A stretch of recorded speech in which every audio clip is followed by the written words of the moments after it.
Hello' student, মই আজি এটা ইম্পৰ্টেণ্ট টপিকৰ বিষয়ে আলোচনা কৰিম। টপিকটো হ'ল আমাৰ প্ৰকোপ কেন্দ্ৰীয় কোষৰ বৈশিষ্ট্যসমূহ কি? প্ৰকোপ কেন্দ্ৰীয় কোষৰ বৈশিষ্ট্যসমূহ হ'ল নিউক্লিয়াছৰ অভাৱ, সৰল গঠন, সৰু আকাৰ, এককীয়, বৃত্তাকাৰ DNA, প্লাজমিড, ৰাইবোজম, কোষ বেৰ, কোনো আৱৰণ পৰিবহন নাই, দ্বিবিভাজনৰ দ্বাৰা প্ৰজনন কৰে। এতিয়া আনচাৰটো ধুনীয়াকৈ লিখি লোৱা।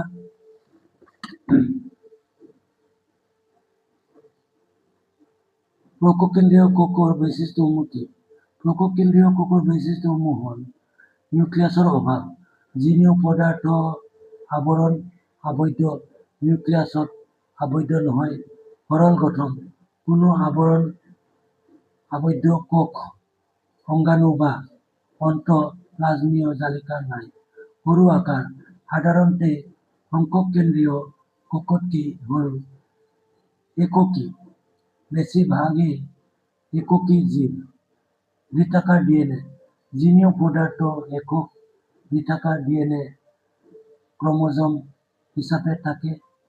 প্লাজমিড, বহুতো কোষত DNA ৰ সৰু স্বতন্ত্ৰ টুকুৰা থাকে। ৰাইবোজম, চাইটোপ্লাজমত প্ৰ'টিন সংশ্লেষণ কৰে। কোষ বেৰ, বহুতো কোষত উপস্থিত থাকে, যিয়ে আধাৰ আৰু আকাৰ প্ৰদান কৰে। কোনো আৱৰণ পৰিবহন নাই। আৱৰণ আবদ্ধ পৰিবহন ব্যৱস্থা অভাৱ।